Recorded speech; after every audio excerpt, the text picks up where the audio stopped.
हमें एक टॉपिक की ज़रूरत पड़ेगी which is known as resistance. Resistance क्या होता है? तो पहले हम रेजिस्टेंस डिस्कस करेंगे, उसके बाद हम ओम्स लॉ पढ़ेंगे। ये टॉपिक बहुत इंपॉर्टेंट है, this is very important topic exam point of view से। तो रेजिस्टेंस क्या होता है? सी, जब भी हम पोटेंशियल डिफरेंस अप्लाई करते हैं across a wire, suppose it is a wire which is made up of metal, तो क्या होता है जब भी हम पोटेंशियल डिफरेंस अप्लाई करते हैं, potential difference is nothing that is a voltage.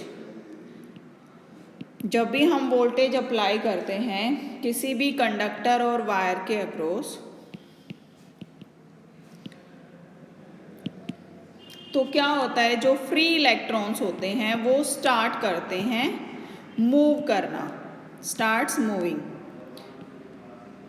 तो क्या होता है हमारे जो फ्री इलेक्ट्रॉन्स है दे स्टार्ट्स मूविंग। जब भी हम कोई भी पोटेंशियल अप्लाई करते हैं तो जब वो मूव करते हैं, जब भी जो इलेक्ट्रॉन्स है वो मूव करते हैं थ्रू दी मटेरियल, तो क्या होता है हमारा, वो आपस में कोलाइड करते हैं। These electrons collide with other atoms, जो दूसरे एटम्स प्रेजेंट होते हैं उनके साथ वो कोलाइड करते हैं। तो एटम्स और मॉलिक्यूल्स के साथ उनकी टक्कर होती है जब भी फ्री इलेक्ट्रॉन्स मूव करते हैं किसी वायर और कंडक्टर के अंदर। तो जब भी वो ऐसे टकराते हैं तो क्या होता है, they oppose the flow, they oppose this flow of electrons. तो इस कोलिजन की वजह से जो इलेक्ट्रॉन्स मूव कर रहे थे वो रुक जाते हैं, स्टॉप हो जाते हैं, ठीक है। They oppose this flow of electrons, और अब इलेक्ट्रॉन्स का फ्लो रुक जाएगा तो करंट भी रुक जाएगा, करंट थ्रू इट। सी, ये हमारे मॉलिक्यूल्स हैं और एटम्स हैं, ठीक है।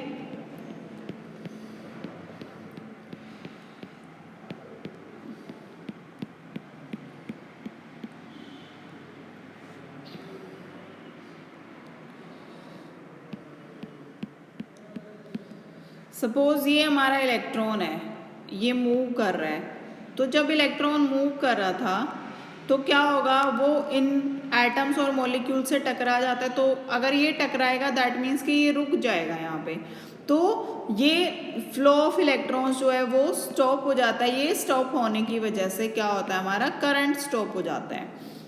तो ये जो ओपोजिशन है फ्लो ऑफ इलेक्ट्रॉन्स का, इसको हम बोलते हैं resistance. This opposition is called resistance. Resistance का मतलब होता है रोकना, ठीक है। Opposition is called resistance.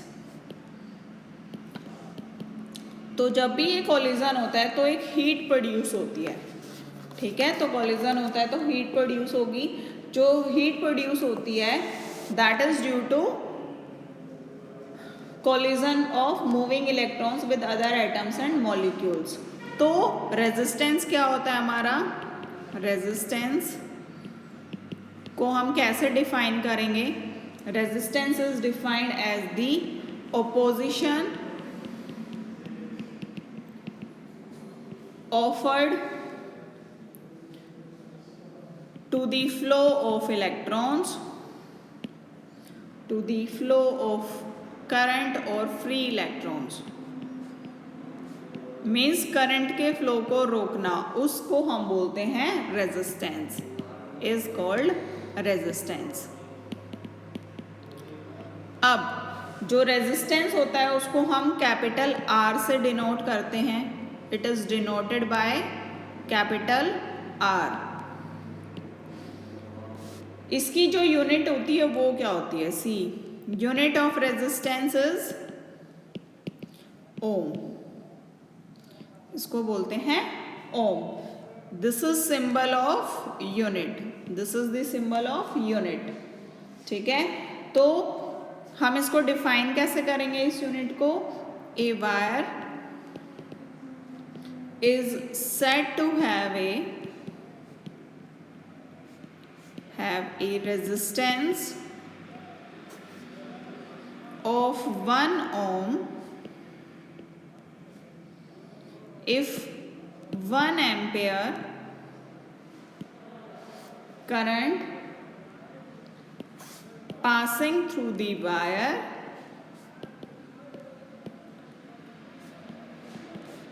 produces a heat of 0.24 calories. इसको हम डिफाइन करते हैं किसको? ओम को। तो ohm is the unit of resistance. ठीक है, अब हमने पढ़ना है लॉ ऑफ रेजिस्टेंस क्या होता है। लॉ ऑफ रेजिस्टेंस, ये ओम्स लॉ नहीं है, अभी हम सिर्फ रेजिस्टेंस के बारे में पढ़ रहे हैं। ठीक है, तो this is your law of resistance. तो लॉ ऑफ रेजिस्टेंस क्या कहता है? जो रेजिस्टेंस होता है आर, रेजिस्टेंस जो होता है वायर का वो डिपेंड करता है कई सारे फैक्टर्स पे, जिसमें से पहला फैक्टर है जो रेजिस्टेंस है that is directly proportional to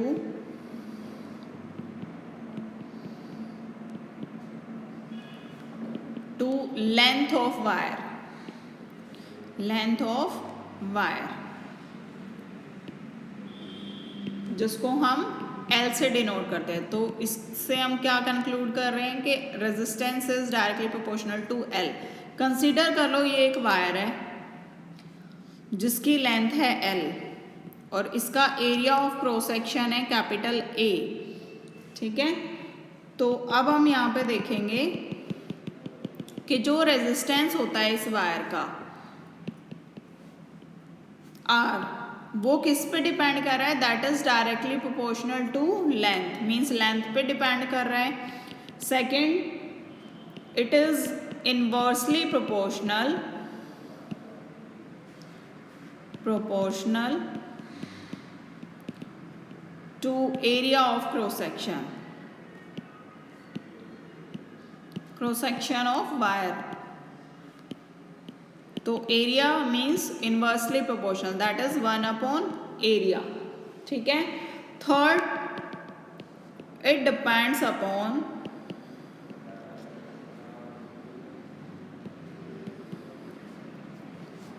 nature of material, nature that is atomic structure कैसा है इसका।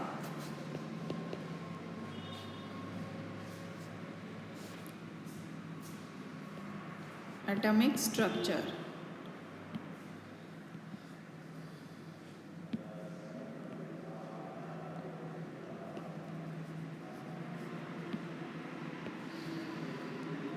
it depends upon nature of material जिससे ये वायर बना होगा। ठीक है, fourth, it depends upon temperature, it depends upon temperature, ये टेम्परेचर पे भी डिपेंड करता है।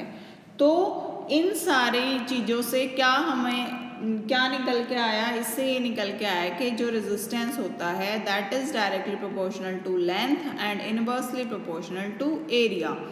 तो जब हम इस प्रोपोर्शनैलिटी कांस्टेंट को हटाते हैं तो हम एक कांस्टेंट यूज करते हैं which is denoted by rho. This is rho, जिसको हम बोलते हैं रेजिस्टिविटी। तो rho L by A is resistance, where rho equals to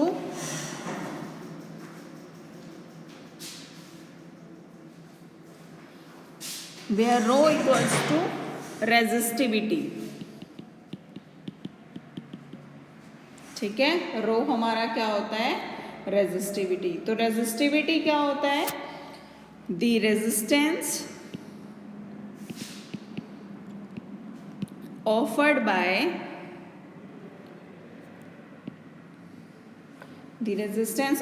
by 1 meter length of wire having an area of cross section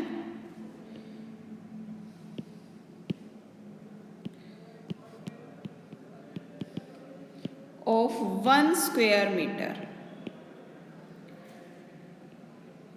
तो यहाँ से अगर हम रेजिस्टिविटी फाइंड आउट करेंगे तो rho comes out to be R into A/L हम लिख सकते हैं इक्वेशन 1 से।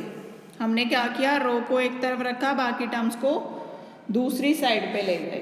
तो इसकी यूनिट क्या होती है, रेजिस्टेंस की यूनिट क्या होती है, ohm. Area metre square, length metre, metre से मीटर कैंसिल हो गया तो unit of resistivity is ohm metre. ठीक है, तो this is unit of ohm resistivity. ठीक है, ये हमारा था रेजिस्टेंस क्या होता है, रेजिस्टेंस का सिंबल क्या होता है, रेजिस्टेंस की यूनिट क्या होती है, रेजिस्टेंस किन किन टर्म्स पे डिपेंड करता है, and next is your resistivity क्या होती है। ठीक है, तो अभी हम ये कंसीडर करेंगे, उसके बाद हम करेंगे ओम्स लॉ क्या होता है। ठीक है।